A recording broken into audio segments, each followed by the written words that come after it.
অনেক জল্পনা কল্পনা এবং অতঃপর বাংলাদেশের প্রধানমন্ত্রী তারেক রহমান তার অফিস থেকে জানিয়ে দেওয়া হয়েছে উনি ভারতে যাবেন না। তো ভারতে যদি উনি না যান তাহলে এতে কি বাংলাদেশের লাভ নাকি ক্ষতি বেশি, এবং একই সঙ্গে ভারতের লাভ না ক্ষতি বেশি, অর্থাৎ কোন দেশের লাভ আর কোন দেশের ক্ষতি, সেটা কিন্তু আমাদের একটু বুঝতে হবে। এবং একই সঙ্গে বাংলাদেশের এই গড়িমসি মনোভাব, অর্থাৎ কয়েকদিন ধরে মনে হচ্ছিল না যে বাংলাদেশের প্রধানমন্ত্রী যাবেন না, মনে হচ্ছিল যে যাবেন, এবং এই হেতু অনেক মিডিয়া খবরও দিচ্ছিল যে উনি যাবেন, এবং এই জন্যে নাকি তোড়জোড়ো শুরু হয়েছিল। এখন অতঃপর বাংলাদেশ সরকার সিদ্ধান্ত নিতে গড়িমসি করতেছিল যে আসলেই তারেক রহমান ওই ভারতে যাবেন কিনা। যখন এই গড়িমসি ভাব চলমান, ঠিক তখনই ভারত থেকে নাকি একটা ভার্বাল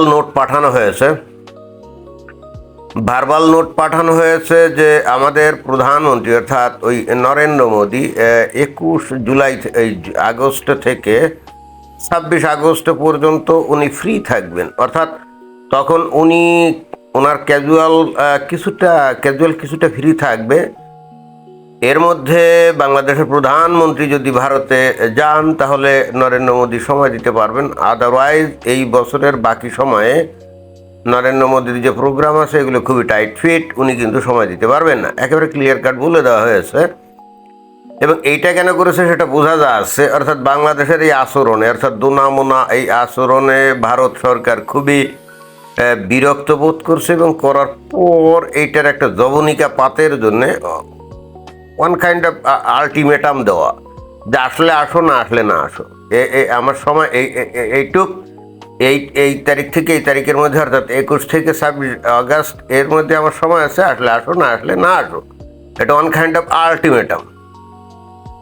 এখন এই আলটিমেটামের আগে নাকি পরে বাংলাদেশের প্রধানমন্ত্রীর অফিস থেকে জানানো হলো যে ওনার আদৌ কোনো যাওয়ার সম্ভাবনা নাই, এবং 3টে শর্ত দিয়ে দেওয়া হয়েছে। এবং না যাওয়ার কারণ হিসেবে 3টে শর্ত। নাম্বার 1 হচ্ছে বন্দি বিনিময় বা প্রত্যর্পণ চুক্তির অধীনে শেখ হাসিনাকে বাংলাদেশের সরকারের কাছে হস্তান্তর। আর ওসমান হাদির যে কথিত খুনি বা অভিযুক্ত খুনি যাদেরকে ভারতে গ্রেপ্তার করা হয়েছে তাদেরকে প্রত্যর্পণ। আর মনে হয় যে আওয়ামী লীগের যে নেতাকর্মী যেগুলো আছে ভারতে পালিয়ে টালিয়ে আছে তাদেরকে প্রত্যর্পণ। এই ধরনের মনে হয়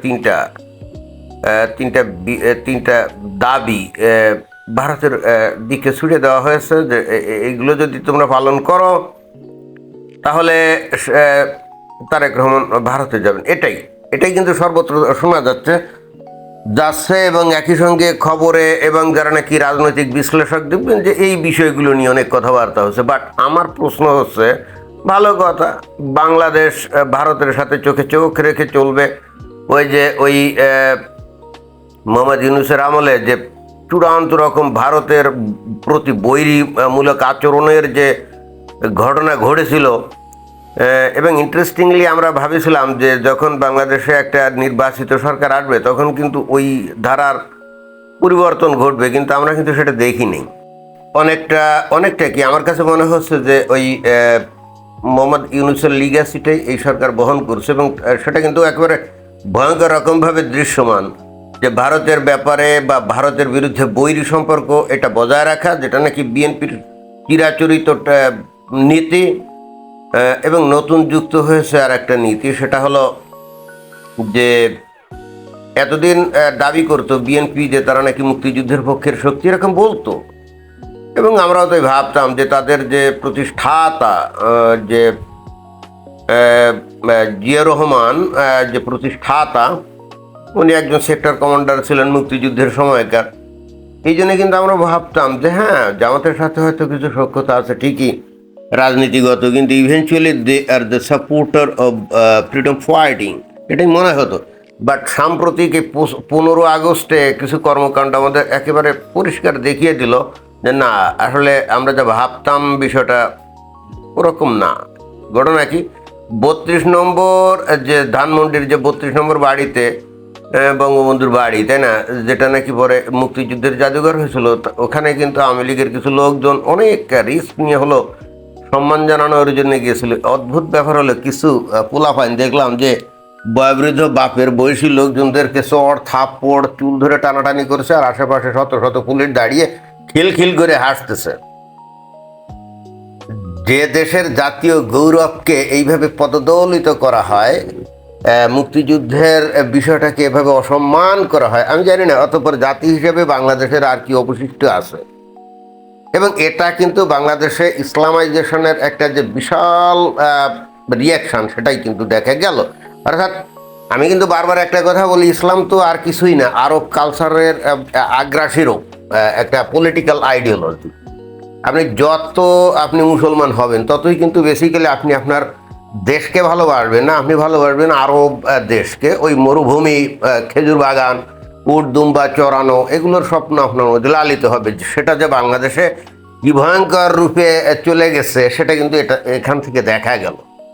অর্থাৎ বাংলাদেশ কিন্তু এখন আর স্বাধীনতার কোনো বিষয় টিষয়কে এরা আর মানে টানে না। এখন এভাবেই বাংলাদেশ আসলে কি করতে যাচ্ছে সেটা আমার এখন এই ভিডিওতে বিবেচ্য বিষয় না।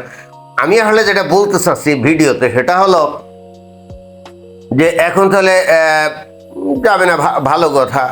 বাংলাদেশ সরকার এখনো সময় আছে, যদিও 21 থেকে 26 আগস্ট, তাই না, এর মধ্যে সিদ্ধান্ত নিলে তো নিতেও পারে। তবে ভারত যে বাংলাদেশের কোনো শর্তই মানবে না এটা একেবারে গ্যারান্টেড, এটা তো প্রশ্নই ওঠে না।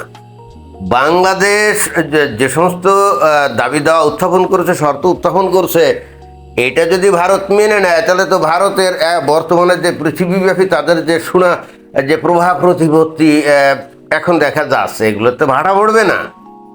ভারত তো এগুলো কোনোদিনও মানবে না, এর তো ভারতের ইগোতে প্রচণ্ড আঘাত করবে, তাই না। আর এদিকে বাংলাদেশের এই যে প্রধানমন্ত্রী, উনি এই দাবিগুলো উত্থাপন করে উনি না যাওয়ার একটা অজুহাত তুলে ধরছেন, সেটা কিন্তু বাংলাদেশে বিশেষ করে যারা নাকি স্বাধীনতার পক্ষের লোকজন না, তাদেরই হুঙ্কারে ভয়ে ভীত হয়ে উনি এটা করছেন। অর্থাৎ স্বাধীন বাংলাদেশে যাদের কোনো বিশ্বাস নাই, সম্মান নাই, তারাই এই কয়েকদিন ধরে কিন্তু এই তারেক রহমান যাতে কোনোভাবেই ভারতে না যায় ধরনের হুমকি দামকি দিচ্ছে। তো তাদেরকে খুশি রাখতেই কিন্তু উনি বস্তুত বাংলাদেশের স্বাধীনতার চেতনাকে জলাঞ্জলি দিলেন। এখন প্রশ্ন হচ্ছে, এতে কি বাংলাদেশের ভালো হলো না খারাপ হলো?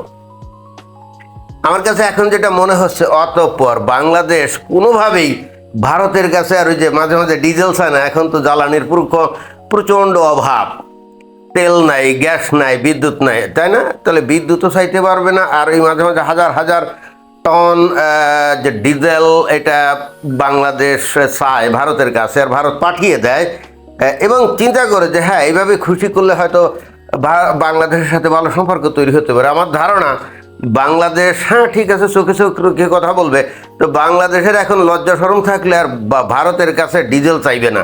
আর যদি চায়ও সেক্ষেত্রে ভারত যে দিয়ে দিবে, আমার সেটা মনে হয় না। অতএব মানে জ্বালানি সংকট বাংলাদেশের তীব্র থেকে তীব্রতর হতে যাচ্ছে এবং বাংলাদেশের পরিস্থিতি কিন্তু খারাপ হতে যাচ্ছে, আমার কাছে এটা মনে হচ্ছে। নাম্বার 2, যে গঙ্গা পানি চুক্তির মেয়াদ কিন্তু শেষ। মনে হয় না বাংলাদেশ এই গঙ্গা পানি চুক্তি নতুন করে নবায়ন করার জন্য ভারতের কাছে দাবি জানাতে পারবে। আর যদি করেও ভারত এগুলোকে পাত্তাই দিবে না। একেবারে জাস্ট এ নিয়ে কোনো কথাই বলবে না। তারপরে তিস্তার যে পানির প্রকল্পর যে বিষয়টি, পানি নিঃসরণের ব্যাপার, এগুলোকে ভারত পাত্তা দিবে আমার তো মনে হয় না।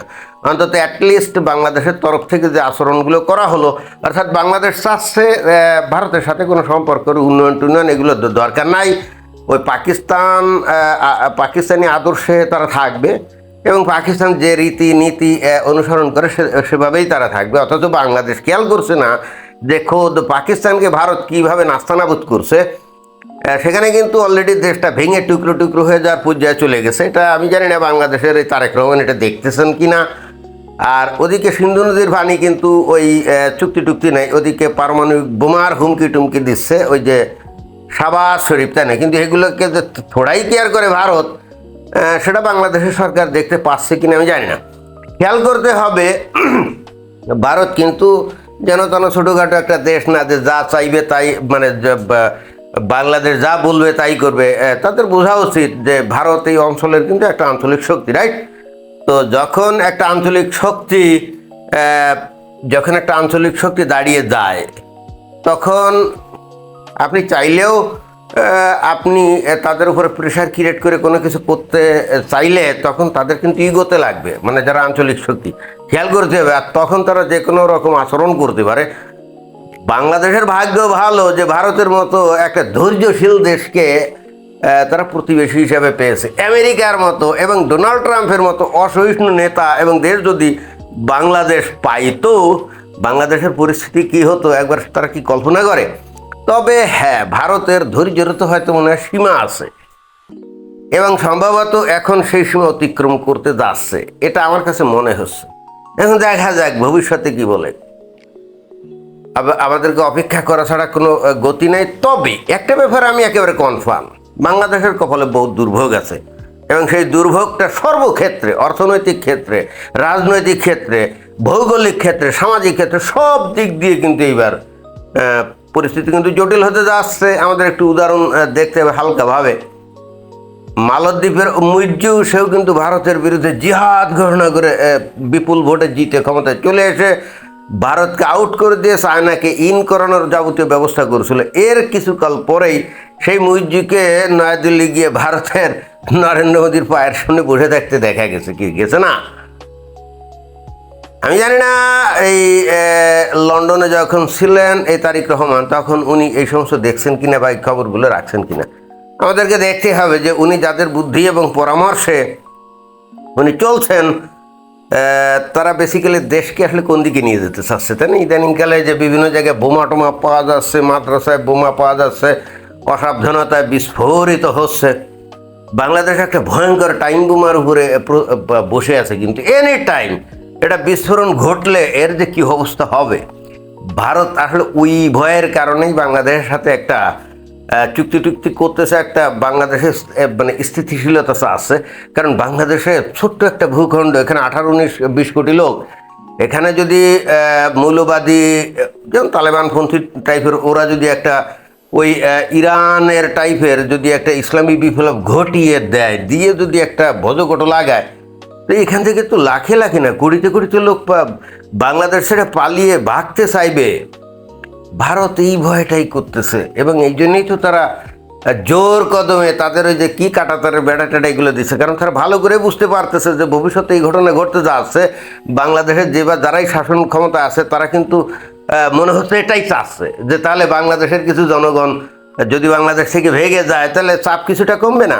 মানে এই ডিরেক্ট র বা ক্রুড সিস্টেম বা কৌশল তারা মাথার মধ্যে নিয়েছে অনেকটা। ওই যে আইএস যখন প্রতিষ্ঠিত করেছিল খিলাফত সিরিয়া ইরাকে, তখন বিষয়টাকে অনেকটা এরকম মনে করা যায়।